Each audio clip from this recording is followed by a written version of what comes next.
walk with every sip and laugh. Coffee's the fuel, martini's the craft. Conversation swirling in the cool night air. Talk the walk, we're going somewhere.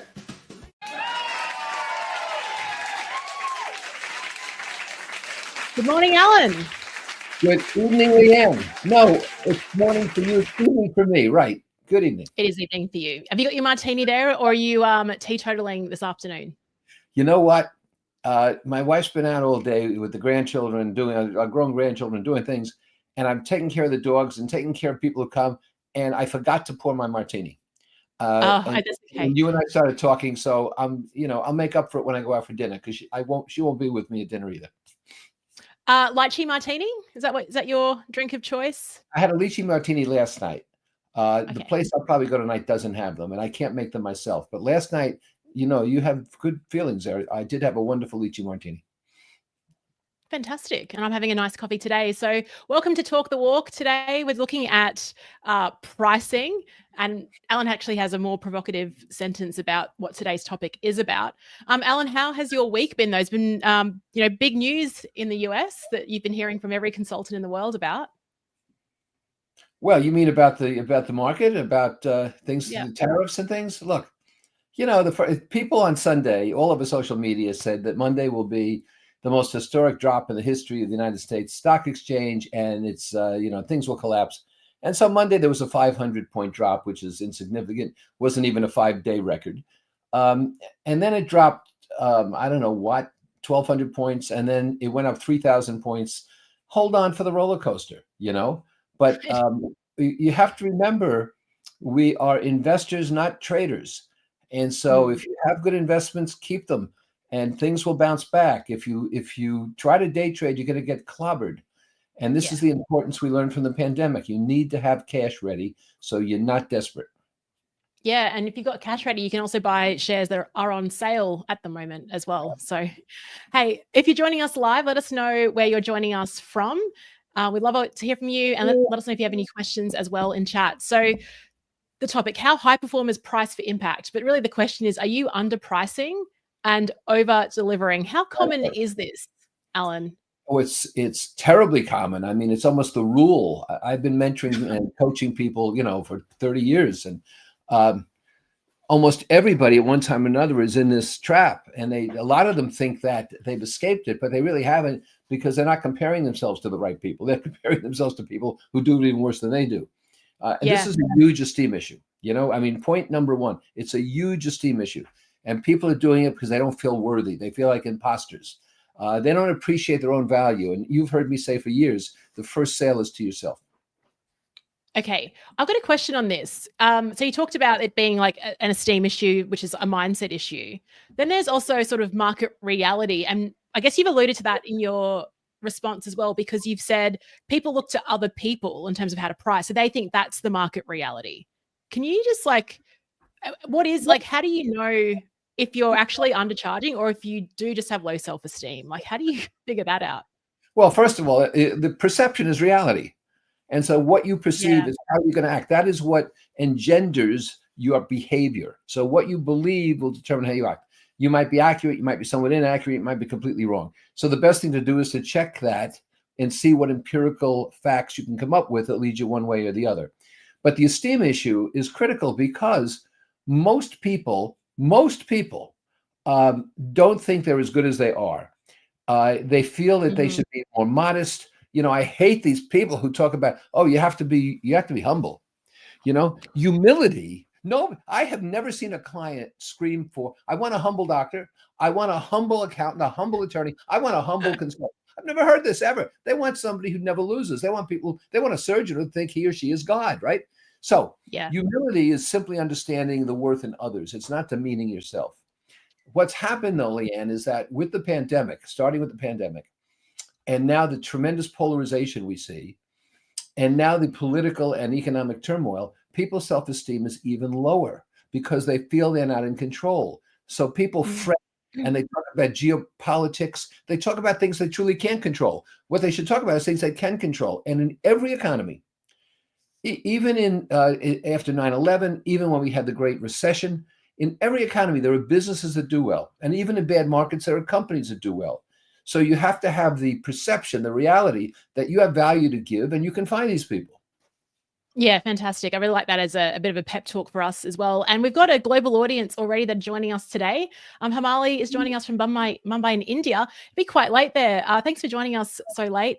MK from Brisbane. Miriam was at your session in Brisbane was a few years ago. Alan, great to have you here, MK. Oh, that's wonderful. And yeah, it is. And Rich is joining us from Pittsburgh in Pennsylvania. Thanks so much. And let us know what questions you have in chat as well. Plus, we've got Africa representation. International. Internet. Mumbai used to be, Mumbai was Bombay, right? It was, yeah. Okay. Yeah. Last time I was in Mumbai was in 2019. Suma from Jambo from Mombasa in Kenya. I've been to Tanzania, not Kenya. Have you been to Kenya, Alan? I have not been to Kenya. What's the capital? Kinshasa? Do I have that right? Nairobi. Nairobi, Kenya. Yeah. Good. Learn something. That's the first time I've ever corrected you on anything. And I hope that I'm right. Now I'm like, oh, maybe Alan's right. Now this is... Kinshasa must be Tanzania or something. We have to, okay, go ahead. Akusha, I think it's, anyway, I will go ahead. But let's talk about, before, I'm going to hide this prompt here because I want to ask you about that. Because, Alan, your brand is, you're pretty intelligent, you're very intelligent, you get things right, you know a lot about everything. And so when you say something with confidence, like that's the capital of Kenya, it makes me question, maybe I'm wrong. Let's talk about that for a second. That confidence that you have and how you built that. Right, but that's an esteem issue, isn't it? Right? So yeah. I know most capitals, not all of them, but I know most. So no matter who I get as an Uber driver, because they're usually not Americans, they usually come here and to make a new career. I had an Ethiopian woman and I said, oh, Addis Ababa. And she said, no Americans know that. She said, a lot of Ethiopians don't know that, she says to me. So I find they're great conversation starters, but I also find that you're better off taking an intelligent guess if you're not sure than avoiding the issue. Oh, really? An intelligent guess, and just say and saying it with confidence, like with a full stop, not an inflection. Oh no, you don't want to uptalk. A lot of women uptalk, and they end sentences like this. You should never do that. You end a sentence like this, lower. And when you speak with confidence, that's half the game. Especially when you're talking about consulting. You say, look, people aren't leaving your company. They're leaving managers here. That's what you have to look at. When I say something like that, nobody sits around and says, let's see, is he right? Can we look that up? Can we do chat GPT? No, they say, well, what do we do about that? And I say, let's find out who those managers are. Yeah, it's that easy. Easy. Just on this point around market reality, right? So again, you alluded to because I used to price, because I was an internal employee, and I knew what we were paying external consultants. And so I thought that was the market rate. And so when I went out on my own, I would charge that. But that was the wrong reality. And then, then I started talking to other consultants, people in your world, who were charging like 25, 50K for strategy. And going, okay, my day rate at the time was like $1,500 a day. Like, let's be honest. So it's actually, picking people or finding the circles where people are doing things a bit differently and giving you that, just that reality check. So since you joined my community, have your fees gone up? Yeah, absolutely. Yeah. See, that's what you're talking about. You have to be careful who you hang out with. And if you're going to go from poverty to abundance, scarcity to abundance, you have to make key changes. One change is you have to add constantly new friends, because your old friends are still thinking the old way. And when Marshall Goldsmith and I wrote Life Storming together, we had a little disagreement about this. He said, I have childhood friends still. I said, I'm sure you do. Have you developed new friends? He said, well, yeah. So you have to continue to develop people who will challenge you more and more. Yeah. Let's talk about this because, and you've got a very different idea around budgets, and I'd love you to define that, because a lot of people, there's two different schools of thought here. Do you ask the client what their budget is, or do you then dictate terms? Where do you sit on that? Well, what you should ask the client is, do you control the investment if we go forward? That's the phrase. And so if the client says, I don't, you're not talking to a buyer, so get out of there. Get introduced to the buyer. If the client says, I do, and I say, okay, so no one else has to approve this. Client says, no. I say, fine. Okay, let's move forward. But I want to know if the control of the money is there. But a budget is a predetermined amount of money put against a certain kind of project or endeavor or expectation. But budgets and money are two different things. Money go into budgets, right? Money goes into budgets. However, buyers, and this is why a true buyer is important, can move money. And so when somebody says to me, we have no budget, I'm saying, sure you don't. Why would you budget for me when you never even heard of me before 2 weeks ago? You wouldn't budget for me. But what No. if I told you that you have money in other budgets that if you gave to me would give you a far greater return? Now, Yeah. the only thing Yeah. they can say is, how would that happen? They're not going to say, I don't believe you. They're not going to say, no, it wouldn't. They're going to say, tell me how that would happen. It's such an interesting point because you can even take it to an individual level. Like say I'm, started off the year and I see something online about like some professional development that I think, oh, that would be really good. It's not like I've budgeted for that. It's like, oh, that's an opportunity. I feel like that would be a great thing to do. So I'll allocate my money to do it. And it's the same in business, right? I like that idea that you don't know. Think about it. I mean, how many people pass up great opportunities and budget for it? I mean, I had people tell me, I was doing some magnificent public program at a reasonable amount of money. It would help them tremendously. And they said, Alan, I'd love to go, but I didn't budget for it. Well, find the money, borrow the money, steal the money. I don't care. But are you going to deprive yourself because you don't have a budget for it? I know people very well who I would say to my wife, are they going to come with us to Italy? And my wife will say, I know they're coming. I say, how do you know? She says it's in their budget. I mean, if somebody said to us, you want to go to Italy unexpectedly? I would say, yeah, we'll find the money. Totally. I'm with you on that. Totally. And I just want to say, Suma has responded. I just want to put this out loud. The capital is Nairobi. So I just want to give thank you. Yeah. Thank you for clarifying that. Now let's talk about, I want to talk about something you bring up. You connect value and brand. Yeah. Right. So talk through that relationship between those two things. Well, I can give you all the academic definitions, but a brand is how people think about you when you're not around. And a brand creates an emotional bond. I work with Alan Weiss. I work with Leanne Hughes.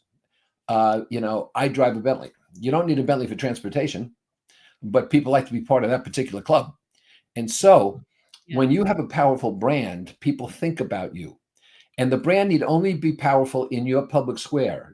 I can walk down the street here in East Greenwich and not be arrested, even if I steal something. But in the consulting community, you cannot not know who I am. So consequently, your brand power will deliver people to you who are pre-convinced that they want to do business with you. And brands are largely promoted through evangelism. People saying, hey, listen, you got to work with Leanne. And since they're a third party, they're even more credible. Yeah, exactly. I think there's a really strong link there. It's much easier to, well, you don't really need to sell then when you've got a strong brand because you're attracting interest your way. That's exactly right. I just did a workshop this week on how to get unsolicited referrals. It sounds like an oxymoron, but you can do this. Yeah, lovely.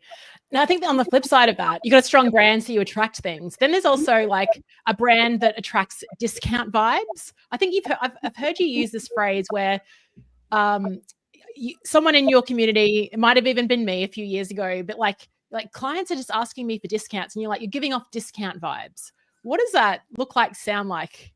Well, this is, again, this has to do with self-esteem. So the client says to you, or the prospect says to you, look, I know we planned for an hour, but I can only give you 40 minutes. Okay. You say, okay. The prospect says, I know we said Tuesday morning, but can we move it to Tuesday afternoon? You say, okay. You're finally meeting, somebody interrupts a meeting, and the prospect takes the call or looks at the email or looks at the text message. When you accept all that, you are giving off vibes of compromise, vibes of surrender, vibes of submission, instead of saying, I'm not available on that day. Instead of saying, excuse me, if you need to be interrupted, maybe we should reschedule this. You have to stand up for yourself, because it's quite natural if you give in on all that you'll give in on price. Yeah, that's right. Yeah, so these like the micro sort of behaviors that then lead to that. Oh, they're pretty flexible and they will surrender. Got Lisa here. Met Lisa in Vegas. Fantastic. Great to see you. Lisa asks, can you probe a bit more about assessing market realities? Given the volatility of the US economy, some feel the need to hold on spending. What are factors that point to a real shift in the market for high consulting fees? How do we raise the urgency in this market? Okay, so Lisa, long time no see. She was in that workshop I just talked about. Okay. The U.S. economy and the world economy is going to be volatile for a long, long time. This is why I trademarked the phrase "no normal." So we have to accept volatility and disruption as something we face every day, up, down, sideways.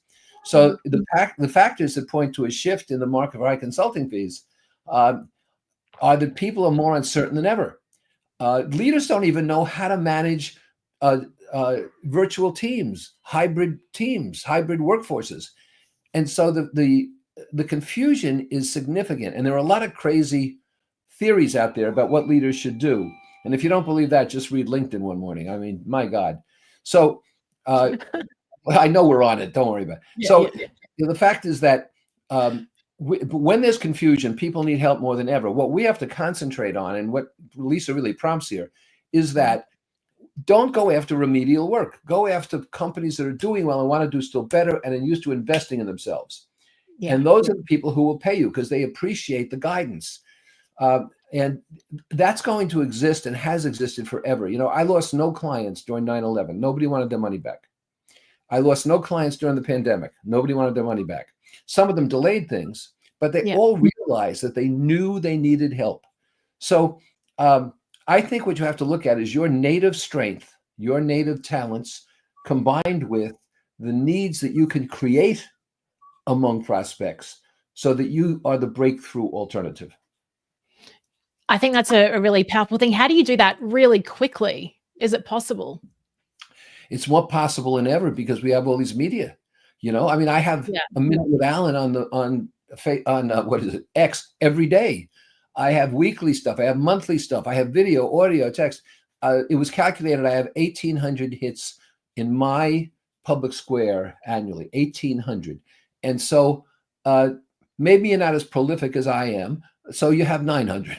But that's how you do it. We say we don't need PR firms. We don't need sophisticated electronics. What we need is intent. What we need is volition. And this is why self-esteem is so important. People won't write a sentence without second guessing themselves. They won't tell a prospect something without second guessing themselves. That ruins the whole equation. Yeah, it really is the underpinning thing here. Now I've got a question for you, because this has happened to me earlier this year. And this was for a speech where the feedback was that I had quoted too high. Like they had budget, like everyone else had quoted at this rate. I didn't get the gig.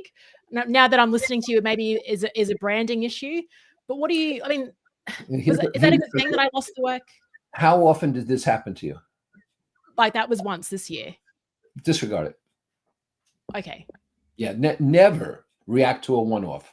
And here's the thing. If you tell me this happened 5 times to me within 2 months, then it's you, right? Then it's you. If it happened once or twice a year, it's the other person. They're making a bad decision. You have to forget about it. If you react to it, you can make your future worse. Yeah, that's right. Okay.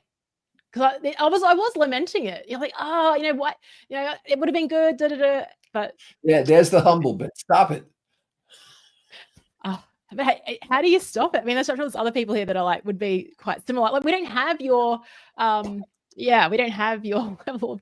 I'm a pretty confident person, like no doubt about it. But you're on like your black belt. I'm black belt confident. I like it. That's rock star consulting. I like that. Black belt. Black belt. Karate chop. Yeah, that's right. Yeah. Let's talk about the over delivery hangover. So you get the job, and then you're like, you're in there, and you're like, they need help with this. So I'm just going to throw free advice. I'm going to like help out with other things. How do we stop doing that? And when do we recognize actually that we're doing it? Because we all want to be helpful. Okay, I'm going to read some things real quickly. Okay, it'll take me 90 seconds, but I want to make sure I cover this. And this prompted it. Okay, so the first thing is I talked about having low esteem, and you have to overcome your low esteem here. I'm thinking you're not worthy. A second thing is we allowed the client to dictate how we consult or coach or interact. The client will say, I think we need 2 weeks of coaching. The client will say, why don't we have 3 workshops? And we're so desperate for the business because we're afraid we won't get the business that we agree. Worst thing in the world. Number 3, we make undocumented promises. This is very subtle. It means that the things are not in our proposal, but somebody in the company as we're working says, hey, listen, Leanne, while you're here, would you mind talking to this person? We got a candidate coming in. Could you give us an evaluation? Would you mind doing the windows when you're done? And we say, well, we don't want to lose this. We don't want them to go to my buyer and say, you know, I asked a simple thing and she wouldn't do it. So these undocumented promises kill us and they undermine our margins. We do failure work from the client. So the client's people, you know, my proposals have joint accountabilities. The client's people don't work up to their accountabilities, so we do them. That's failure work. Again, it erodes the margin. It's too much work for too little money. We don't provide monetized value in the proposals. I am tired of looking at value that says we'll have better alignment. We'll communicate on a higher level. We'll be able to look each other in the eye. I don't care. That doesn't mean the business improves. You have to monetize value. You have to be, too many people are afraid of metrics. They're afraid to put measures on things so the client and you can see that we're making progress. But metrics save the day because they are empirical proof. And then finally, we mistakenly think that lowering our fees and overworking, over-delivering creates more potential business with the client. It doesn't. It sets the wrong standards. And I mean, no client ever said, please raise your fees. The client says, well, you did the pilot for this. Why can't you do the rest of your work for this? And then we got a problem. So the good news is we're responsible. We can fix the problem. The bad news is we get into this rut and we're afraid to fix the problem. We do. And is it those clients where you've kind of you've realized you've charged too little? Is it possible to go back to them and reposition it? Or you just like, right, I'll just start with a blank slate with a brand new client and start at a different level there? I mean, what you should do is go back to that client and offer more value so you can get more revenue. You know, you should never say, how can I make more money? What you have to say is, how can I create more value? That's what will create more revenue. So you can always do that, because what's the downside? The client says no, but there's a significant upside if you get that. But you're right, for all prospects, that's how your conversation has to go. You know, we have 3 options. You're going to get a 10-to-1 return on the least of the options. Yes, got that. And maybe Alan, share like the book that if there is a book that you think would be helpful when people are pricing, and I think maybe around monetizing value. I think the Consulting Bible has a bit about that. A lot of your books talk about how you monetize the value. Well, the Consulting Bible is in its 2nd or 3rd edition, but also Value-Based Fees is in its 3rd or 4th edition, and Value-Based Fees covers that in detail. Yeah, fantastic. I just want to share some comments here. So Dee Dee's joining us from Cape Town. And she said her best dollars are spent on personal development and growth. Fantastic. Suma, Leanne, thank you for not butchering my name. I'm honestly amazed, especially considering that even people from my own country still struggle to pronounce it. That's lovely. And thank you, Alan, for bringing up the issue of second guessing ourselves. That really resonated with me. I've always struggled with self-doubt, especially when it comes to pricing. Suma, you're not alone. This is why we're having this session today as well. So what do people do if someone watching this like knows they're undercharging? What do they do? Like, do they think about improving their self-esteem? Do they try to find new peers and colleagues and find out what they price at? What's their next Before I answer this question, Dee Dee was from she happens to be in South Africa, right? Yeah. Okay. You tell me if this is true or not. South Africa has 3 capitals. I don't think that's true. It is. Okay, Suma, please fact check for us. Is it? Cape Town, Pretoria, and a city named Bloemfontein or something. I guess it's Dutch. One's judicial, one's administrative, one's political. So that is so interesting. But that's like having 2 different managers in an organization, isn't it? Like, but see how that, boom. Okay, now if someone's watching this and they're undercharging, what's the next best move? Stop it. Yeah. And if you want that reinforced, hang out with people who will help you to get out of that rut. And the best thing is public accountability. So, I have like growth cycles in my community and everything. So if you're going to announce, listen, I am never going to underprice again, and here's how I'm going to do it. And you see, I'm turning in a proposal next week. Then you have to face this group again. And they say, what did you do? How did that happen? How did that take place? So the good news, bad news is that it's our own accountability that will change this. And we have to stop looking for affection and look for respect. We have to stop wanting to be loved and instead get business. Yeah. Hey, I'm with you on this. And I think it is the underpinning thing. I've got this, a community, I've had it for years where people just sort of post things about, and I'm not really too active in it, but I do see patterns and trends from time to time really around. So a question that's come in recently is around when I charge for work, how do I include travel as part of that, my expenses? And I remember because I would use that format of like charging for travel, and then I started value-based fees, and it wasn't even an issue. Can you talk through like itemizing, because there's something in your proposal structure where it's like you're charging for value, and I don't know. Like, can you define that? It's a very vague Well, question for me, but I tell clients in my proposal that expenses will be charged as actually accrued and are due at the end of each month upon presentation of my invoice. So yeah. if I'm traveling domestically, I travel first class, but I charge the client what the client's policy is for employees, and I subsidize the Yeah. difference. If I'm traveling internationally, I only fly first class, but I charge for business class, and I make up the difference. And as you're pointing out, Nice. value-based fees are so high, making up the difference is nothing. I mean, I stay in Four Seasons and Peninsulas and so forth. What's it? The Park Hyatt down on the rocks is one of my favorite places in Australia, in Sydney. So, but I charge the client Marriott rates.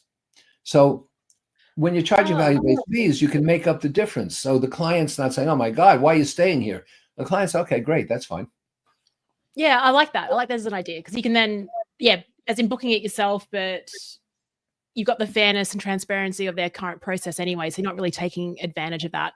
The other thing is around day rate pricing and escaping that. And is it really about the economic buyer that you've got to talk to? Because a lot of, that still is going around, the whole day rate pricing, hourly pricing even. First of all, if it's a day rate price and it's an extended project or it's advisory work, extended advisory work, what you want to tell the client is, look, there's no meter running here because that doesn't serve you. And so that is much less expensive, much more impactful. So I don't charge by the day. And somebody says, well, my lawyer charges by the hour. I say, right. And that's why lawyers do law, but they don't know anything about pricing. But if you're just doing a deliverable for a day, you don't have a day rate. You simply have a rate for the deliverable. So, my keynote speech is $32,000, right? $35,000. If I'm doing a full day, it's going to be somewhat more than that, depending upon the circumstances. But that's the fee. And when the client said, here's a question they asked me, an answer to a question they asked. When any client says to me, prospect, how did you arrive at that number? I say, it represents a dramatic return on investment for you and equitable compensation for me. And that's how partners act. That's awesome. Now, when do I get to start charging $35,000 for a keynote? When people recognize you as having written X number of books, contributed Y number of IP, and worked with Z number of companies. That's the public square. Ah, that's nice. XYZ. You know how I got to 35, Leanne? I was on stage before a consulting convention, and somebody says, "What's your speaking rate?" And I said 35,000. When I walked off stage, my wife says, "Your rate is 25,000. When'd you change it?" I said, "Just then I realized it was too low." Just gave yourself a 10K pay rise in 20 seconds. That's why I have no boss. Most people go out on their own, have a worse boss. I went out on my own when I got fired. I have a better boss. We have a better boss. That's awesome. Suma, it's fact checking. South Africa does have 3 cities that serve as capitals. You're totally right. Yes. He didn't trust me on this one. We are 1-1. We are 1-1 today. Hey, Alan, it's so great being here. And if you have any final thoughts or comments, we'd love you to share what's one thing that you picked up from today's Talk the Walk. Alan, everyone can connect with you on LinkedIn, obviously, follow you on YouTube, get your Monday morning memo. Anywhere else we should send those that are listening or watching? Well, watch A Minute with Alan, which is on every weekday on X, which I get a lot of feedback from. A Monday morning memo is tremendously popular, a lot of feedback. I'd also tell you that AI, Alan Intelligence, is now on my website, alanweiss.com. And you have to pay for. It's membership, but it's a lifetime membership when you pay for it. And you can ask it any question. It will give you a narrative answer in my words. It will give you the resources to download. And it will even turn to certain pages in my books and say, here's your answer. You can't beat that. That is really cool. I just want to share one thing I've started is a new newsletter called Work Fame. And so just search Leanne Hughes Work Fame or find it on my LinkedIn. It's linked there. Love you to join that community. Final question from MK. Alan, on metrics, how do I turn finding alignment into a monetized statement? It's my biggest fail. Okay, so Marianne, this is a great question, and here's how you do it. You might want to take a note. It's complicated. When somebody says my objective is to find alignment among my people, you ask this question, why? And when you ask why enough, you will get to their real business answer. Why do you want alignment? Well, because we're not all acting in concert with each other. And why is that? What does that mean to you? Why is that important? Well, because we're duplicating effort with clients and we're losing money. How much money? Ask why. I love that. So good. Thanks, MK, for asking that question, for being here nice and early on Friday morning. DD reckons this is our best one ever. Thank you so much. Alan, it's always a joy. Thank you so much for talking the walk with me today. And we look forward to seeing everyone on the next one. We'll chat to you soon. Thank you. Cheers.